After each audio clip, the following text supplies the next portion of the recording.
Dalam hikmah yang ke-48 ini beliau menyebutkan ada 2 dari sekian tanda mati hati seseorang. Yang pertama tadi disebut sidin, tidak sedih, kada menyesal, kada berduka atas keluputan berbuat taat kepada Allah.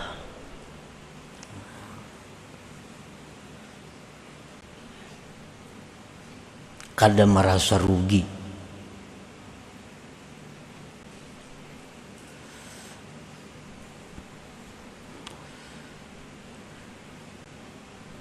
Baik taat itu berupa yang fardu atau taat itu berupa yang sunat.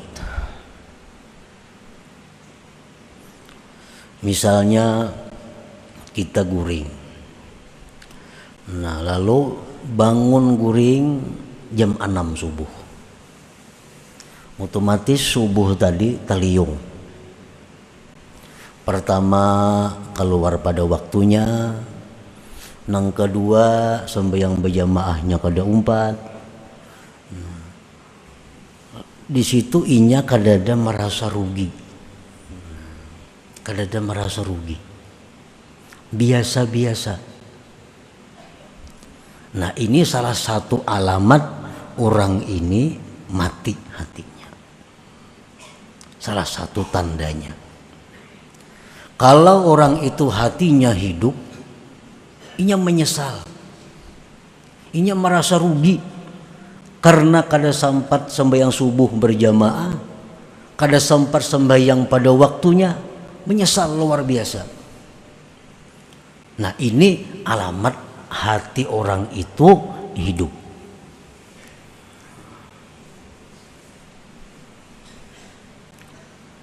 Itu satu contoh. Kita bandingkan, kita kiaskanlah kepada perbuatan-perbuatan taat lainnya. Amun nang sudah sengaja kada memperbuat itu lebih pada mati lagi nih tuh. Tahuai waktunya ada, awaknya lapang, awaknya sihat, orang berbuat taat inya kada tegiur-giur nak umpat, itu alahan pada mati lagi.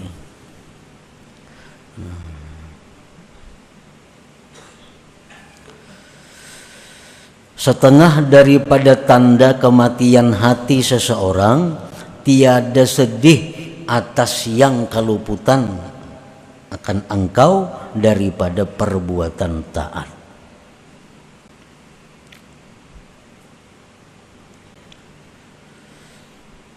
Nah disebutkan di zaman dahulu ada di antara para salihin, para sahabat Nabi yang mana mereka itu kada sempat. Nah, begitu sampai ke masjid, orang sudah tuntung sembahyang berjamaah. Menyesal luar biasa karena kehilangan 27 derajat. Kehilangan 27 kebaikan. Karena sembahyang berjamaah orang sudah bubar. Mereka merasa rugi. Lalu mereka bayar dengan 27 kali sembahyang. Nah, ini orang yang hidup hatinya. Padahal andai kata kada dibayar pun merasa rugi, itu sudah cukup tanda hidupnya hati seseorang.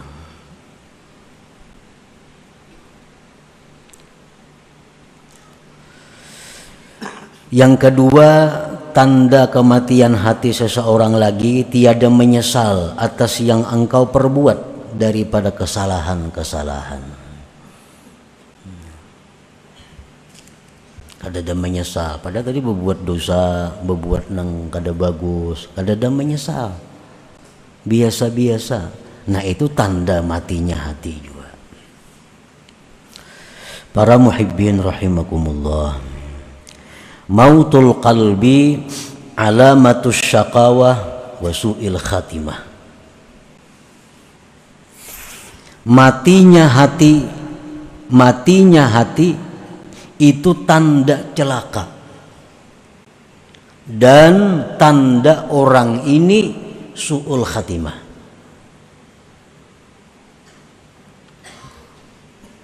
Matinya hati artinya kadada merasa rugi ketinggalan berbuat baik, kadada menyesal berbuat kesalahan, berarti hatinya mati. Orang ini celaka dan su'ul khatimah.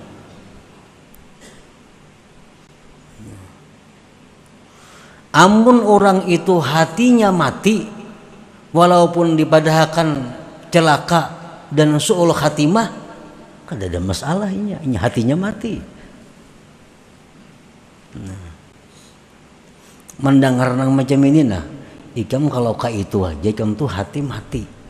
Bila ikam hati itu mati, ikam kayaknya celaka dan ikam mati kada membawa iman. Biasa aja orang mati. Orang mati.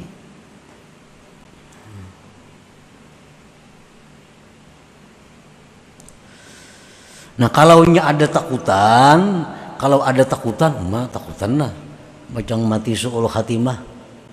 Tapi ingat takutan aja, kada bergerak napa-napa juga. Ini berarti ada aja napasnya hati ini hidup aja ngarannya. Cuma ibarat garing tuh garing yang kritis. Bernapas lagi nah ada.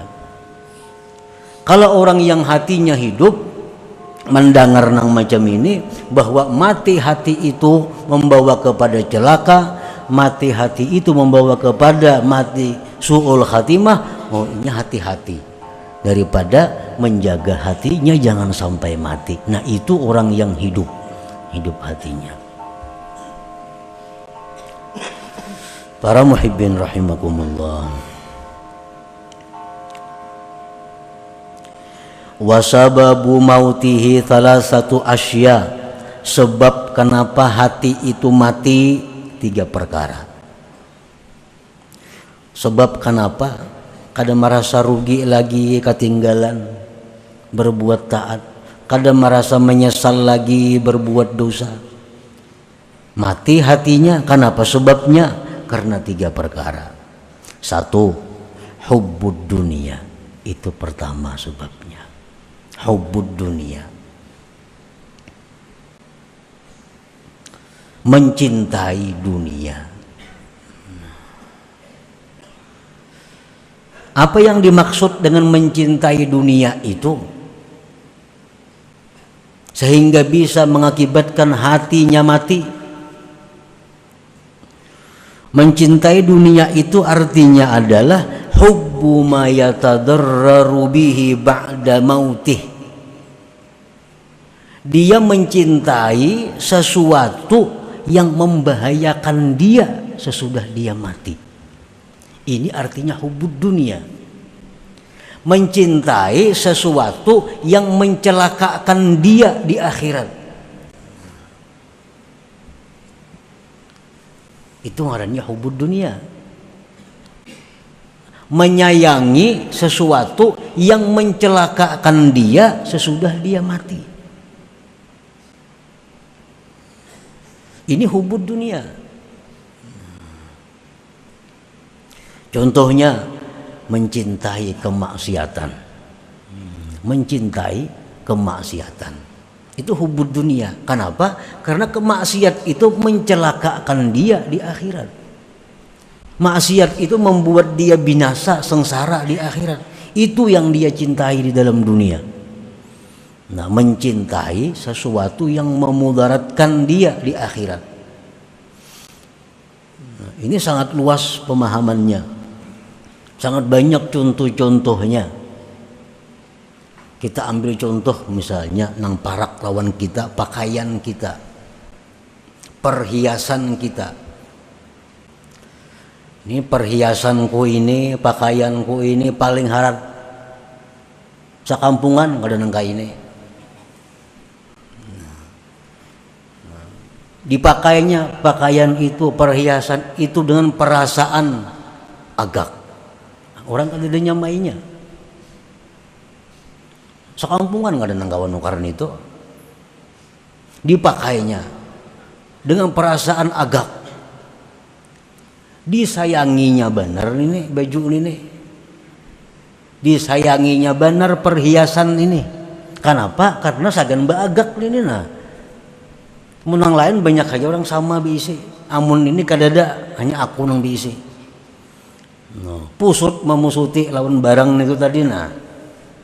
Ini artinya mencintai yang membahayakan dia di akhirat. Nah, ini hubud dunia ngarannya. Mencintai duit itu belum tentu hubud dunia. Mencintai pangkat kedudukan belum tentu hubud dunia. Tapi kalau mencintai sesuatu yang memudaratkan sesudah mati, itu jelas hubud dunia. Dia mencintai jabatan, mati-matian mendapatkan jabatan, mempertahankan jabatan itu. Kenapa sebabnya? Dengan jabatan ini aku bisa semaunya. Aku memegang jabatan ini, aku hendak mengambil duit, kadang menangatnya. Aku hendak ini, kada wani menentangnya. Apapun aku kehendaki jadi. Dia cinta mati-matian kepada jabatannya ini. Nah, ini cinta yang membahayakan dia di hari kiamat, di akhirat kain. Ini cinta kepada dunia. Nah, bila macam itu halnya, salah satu sebab yang mengakibatkan hati tadi mati. Nyata-nyata nih orang nah sembahyangan. Nyata-nyata orang sembahyangan. Bang, nyangur keluar. Jaka singgah bang sembahyang berjamaah nih. Kenapa kada singgah? Itu menunjukkan hatinya mati. Jakanya hatinya hidup, jelas sembahyang berjamaah dulu hanya berangkat. Pengajian ada, majelis taklim ada, jelas sudah hari ini majelis taklim. Sehari sebelumnya ngur hilang kemana? Jakana bermanfaat kada. Nah, ini tanda hati mati. Kenapa mati? Karena mencintai yang mencelakakannya di akhirat tadi.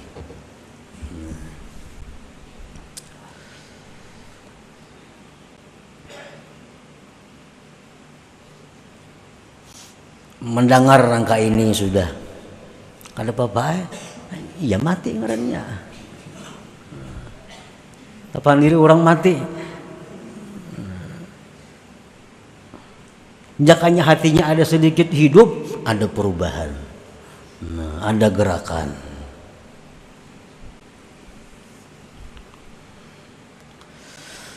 Hubud dunia tadi pertama. Jadi jangan diartikan secara umum hubud dunia itu ketujuh cinta duit, kada. Nah, cinta jabatan, kada mesti itu. Karena duit itu bisa membawa kepada kebaikan, jabatan bisa membawa kepada kebaikan. Nang kada boleh itu, yang membahayakan itu mencintai sesuatu yang membawa siksa di akhirat. Itu.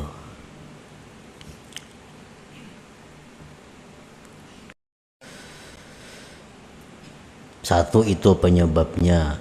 Yang kedua sebab kenapa hati kita ini menjadi mati, wal ghaflatu an dzikrillah. Nah, kita lalai. Nah, kita kada ingat berzikir lawan Tuhan. Ada ingat berzikir. Wala ghaflatu an dzikrillah. Mun berzikir nang misalnya 1000 sehari la ilaha illallah sudah nyata kada. Ini zikir-zikir nang disuruh Tuhan dalam menghadapi keadaan-keadaan kada tazikir juga. Kan mestinya kita kalau hendak makan disuruh berzikir bismillahirrahmanirrahim. Makan kada bismillah juga. Nah, makan datang makanan. Tuntung makan disuruh Tuhan berzikir alhamdulillah. Imbah makan kada ada alhamdulillahnya juga. Kada ada juga. Dapat nikmat, dapat duit, kada ada juga alhamdulillah kada ada. Mendengar orang menyebut ngaran Nabi kita, kalau pang Allahumma sholli kada ada juga salawatnya. Lalai daripada zikrillah. Masuk ke dalam jamban, masuk keluar masuk, kada apa-apa juga. Padahal itu ada disuruh zikir-zikirnya. Nah, lalai daripada itu. Nah, ini menyebabkan juga hati kita akhirnya mati. membiasakan makan bismillahirrahmanirrahim, tuntung makan alhamdulillah, melihat yang pina aneh subhanallah, bila pina sedih pikiran masya Allah, itu adalah menghidupkan hati, menghidupkan hati.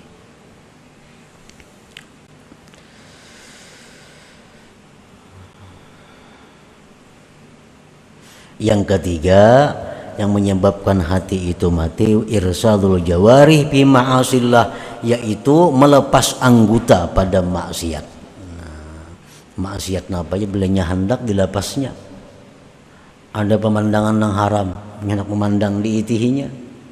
Ada pandangan yang haram, hendak didengarakannya. Nah, dilepasnya anggotanya kepada yang maksiat. Nah, jadi kita mati hati kita itu.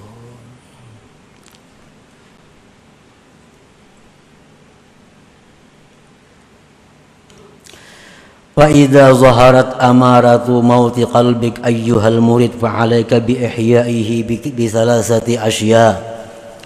Apabila sudah nampak tanda-tanda kematian hati engkau wahai murid, maka mestilah engkau menghidupkannya dengan 3 perkara. Kalau kita mendengar yang tadi dirasa-rasa mati kada hati, atau kritiskah parak mati?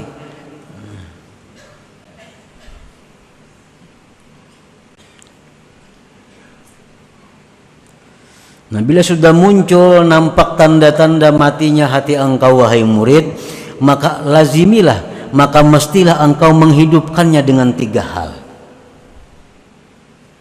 Nah, menghidupkan ini ngalih orang mati dihidupkan, menyegarakan nang garing jin lapah kita. Ini sawat mati.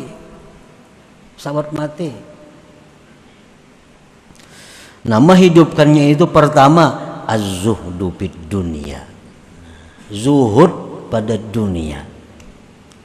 Zuhud pada dunia ini bukan artinya nang jadi bupati, ampih jadi bupati, kada. Nang sugih beri akan seluruh harta, kada. Zuhud pada dunia ini artinya apa? Tinggalkan sesuatu yang mencelakakan di akhirat. Napa-napa tadi? Hal-hal yang maulah kita celaka di akhirat, jangan lagi diurus nih tuh.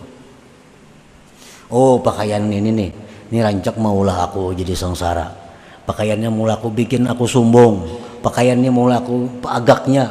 Nah, dijual, mengkulir memberi akan, jadi akan duit. Larang harganya. 4 juta, 5 juta harganya, atau puluhan juta harganya. Jual. Cari pakaian-pakaian yang kadang membuat sombong. Cari perhiasan yang kadang membuat sombong. Cari apa yang kadang membuat sombong. Nah.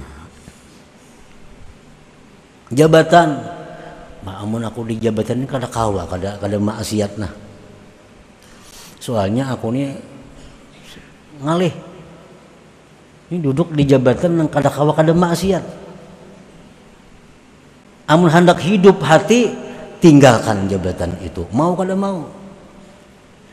Kalau jabatan itu kada kawa kada maksiat. Ini ada orang pejabat tuh nang jabatan pasti maksiat, kada kawa kada maksiat. Udah kada maksiat diampi orang mau kada ampi.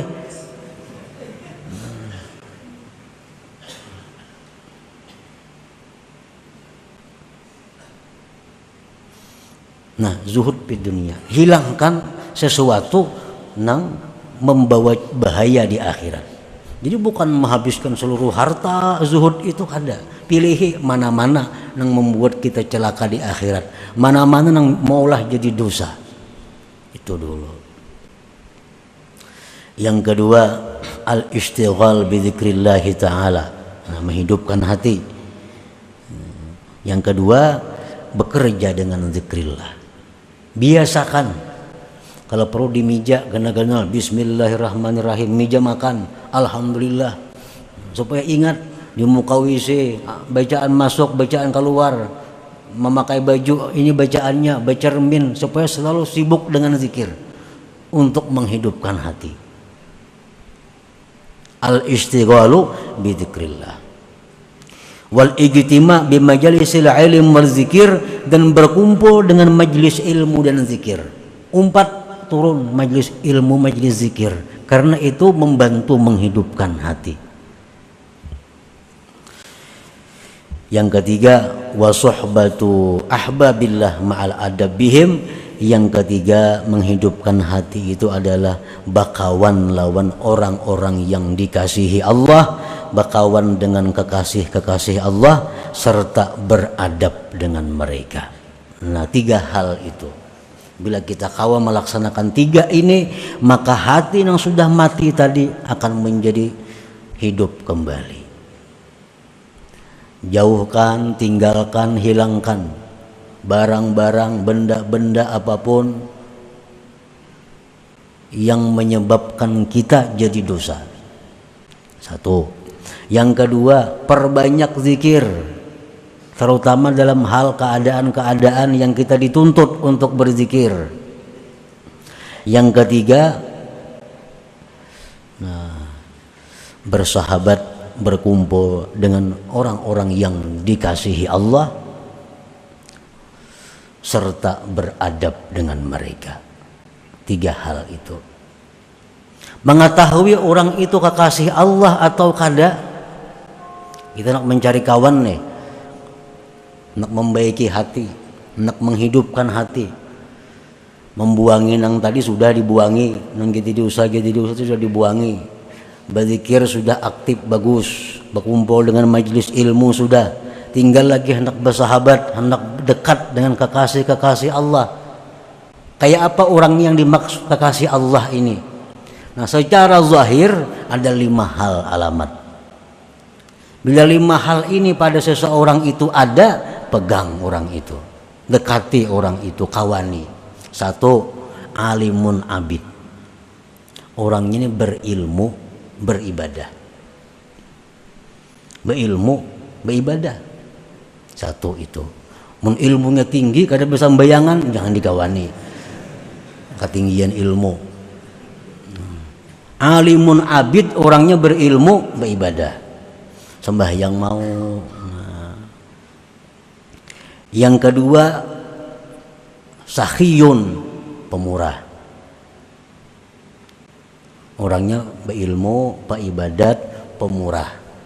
Mengkikir lain juga, lain kekasih Allah. Yang ketiga, pemaaf, tidak pemarah. Pemaaf, tidak pemarah. Yang keempat, tidak mengekali satu perbuatan maksiat. Kadang mengekali satu perbuatan maksiat. Amun maksiatnya berganti-ganti kada jadi soal. Ini kadang mengekali satu perbuatan maksiat. Amunnya mbahnu maksiat ini kena ampe maksiat itu pulang digawinya. Bentuk maksiat yang sebuting pulang itu kada jadi soal. Tapi kalau menatap satu maksiat, nah ini lain. Lain kekasih Allah. Nah, yang kelima, qalilul kalam, sedikit bicara. Sedikit bicara. Ini 5 tanda zahir, tanda yang zahir bagi kekasih Allah di muka bumi ini. Nah, bila ada macam itu, kawani itu, maka ini akan menghidupkan hati. Di samping tadi banyak berzikir dan membuangi, menghilangkan hal-hal yang membuat jadi dosa. Para muhibbin rahimakumullah, apabila sudah kita berkumpul dengan orang-orang yang dikasihi Allah ini, maka mesti kita menjaga adab dengan mereka. Karena bila kita kadang menjaga adab dengan mereka, bukan manfaat yang kita dapat, justru mudarat. Justru mudarat. Kenapa? Karena orang-orang yang dikasihi Allah ini orang-orang yang dikasihi Allah, orang-orang yang sangat diperhatikan Allah. Kalau kita sakiti, Allah yang langsung turun tangan. Nah, dalam kitab seringkali disebut kekasih Allah itu seperti anak-anak harimau. Kalau anaknya diganggu, walaupun anaknya kada melawan, mamanya nang abut melawan akan. Nah, jadi berteman bersahabat dengan orang-orang yang dikasihi Allah ini ma'al adab, serta adab. Apa adabnya? Pertama, antanzura ilaihim bi'ainil mahabbati wal ihtiram. Satu, memandang mereka itu kekasih Allah dengan pandangan cinta dan menghormati. Satu. Yang kedua, antuhsinal dhanna bihim, bahwa berbaik sangka dengan mereka. Berbaik sangka dengan mereka. Misal mereka ada berbuat apa-apa, baik sangka. Kenapa si jin nangka itu? Nangka ada mau berbaik sangka. Barangkali si jin ada ilmunya, barangkali si jin ada hukumnya yang kita kada tahu. Mudah. Yang ketiga, an la ta'tarida ilaihim, jangan mengeritik mereka. Kenapa nangka itu? Kada kawa, nah itu kada kawa bakawan sudah. Jangan mengeritik mereka. An la ta'tarida ilaihim, jangan mengeritik kepada mereka. Yang keempat, antakhdumahum, bahwa engkau berkhadam kepada mereka. Berkhadam ini artinya apa? Berkhidmat. Berkhidmat itu membantu mereka. Sekurang-kurang membantu apa? Kadang membebani mereka. Itu sudah berkhidmat. Sekurang-kurang berkhidmat itu kadang membebani mereka. Cukup. Ibaratnya kada kau membantu tenaga kada kawa, membantu duit kada kawa, membantu pikiran kada kawa, jangan memuyaki barang. Jangan memuyaki. Jangan mariputakan. Yang kelima, antuhibba man ahabbahum wa man ahabbu, mencintai orang-orang yang cinta kepada mereka dan mencintai orang-orang yang mereka cintai. Mencintai orang-orang yang cinta kepada mereka kekasih Allah dan mencintai orang-orang yang mereka cintai. Amun kakasih sidin dimusuhi kada kawan itu. Atau orang yang sayang lawan sidin dimusuhi juga kada kawan juga. Mesti cinta kepada orang yang cinta kepada kekasih Allah dan mencintai orang-orang yang dikasihi mereka. Yang keenam, antad'u lahum, bahwa engkau doakan bagi mereka itu. Doakan agar mereka dipelihara Allah, dilindungi Allah, dipanjangkan umurnya, dimudahkan segala urusannya. Doa kita kepada kekasih-kekasih Allah tadi. Nah, bila 6 perkara itu kita berteman, kita bersahabat dengan kekasih Allah, maka segala apa yang Allah berikan kepada mereka kita dapat bagian yang sama, walaupun kita guring. Malam kita guring, nah, sidin beribadah, sidin beribadah. Apa yang sidin dapat, kita dapat. Asal bujur-bujur bergabung dengan mereka-mereka itu dan menjaga adab dengan mereka. Ini ia nang almar'u ma'aman ahab, seseorang itu nanti di akhirat beserta orang yang dia cintai. Nah, itu maksudnya. Walaupun dalam dunia amalnya kada sama, tapi karena inya cinta bisa tergabung kayaknya di sana. Nah. Jadi untuk menghidupkan hati, pertama tadi membuangi perkara-perkara yang membuat dosa. Yang kedua, menyibukkan diri dengan zikir. Yang ketiga, bersahabat, berkumpul dengan kekasih-kekasih Allah serta menjaga adab dengan mereka. Nah, bila mana 3 hal itu ada pada diri kita, maka hati kita yang mati akan kembali dihidupkan oleh Allah Subhanahu wa taala.